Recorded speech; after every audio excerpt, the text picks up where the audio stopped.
Cooking channel খুলে এখন তো মহা ঝামেলায় পড়ে গেছি।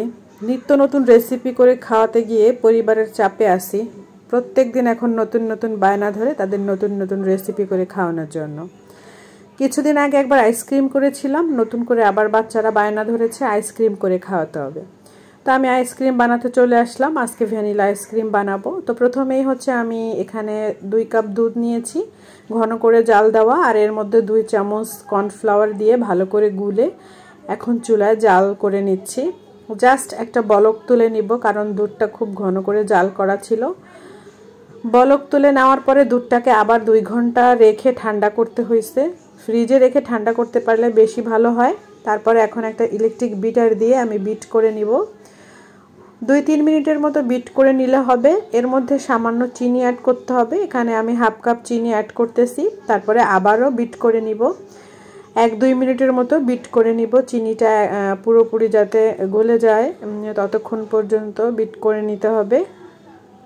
ইলেকট্রিক বিটার ছাড়া আসলে এই কাজগুলো অনেক বেশি কঠিন হয়ে যায়।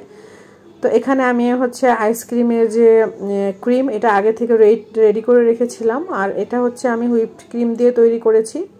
এখানে 1 কাপের মতো হুইপড ক্রিমের মধ্যে আমি 1 কাপ চিনি দিয়ে তারপরে হচ্ছে ব্লেন্ডার করে এরকমের একটা ক্রিম তৈরি করে রেখেছিলাম ফ্রিজে।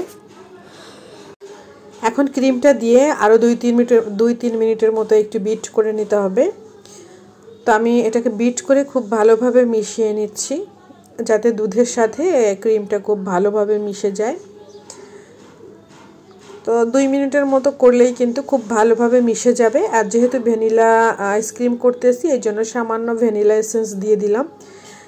তো এটা অবশ্যই দিতে হবে, যেহেতু ভ্যানিলা আইসক্রিম, একটু ফ্লেভারটা খুব ভালো আসবে। তো আবারও একটু বিট করে নিব হালকা হাতে।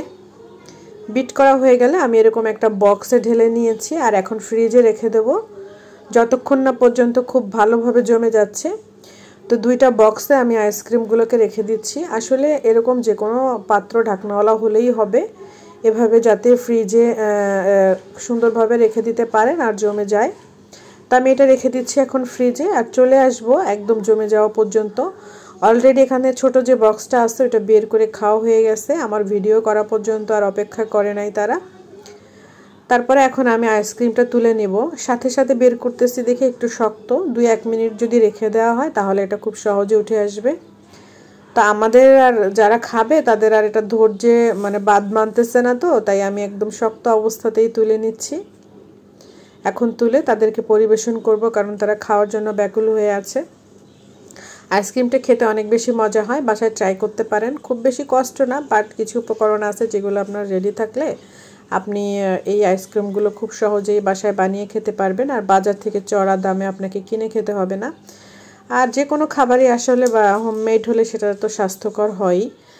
তো এই তো আইসক্রিমগুলো আমি তুলে নিচ্ছি, আর এখন বেশ ভালোভাবে আইসক্রিমগুলো দেখেন এই যে উঠে আসতেছে।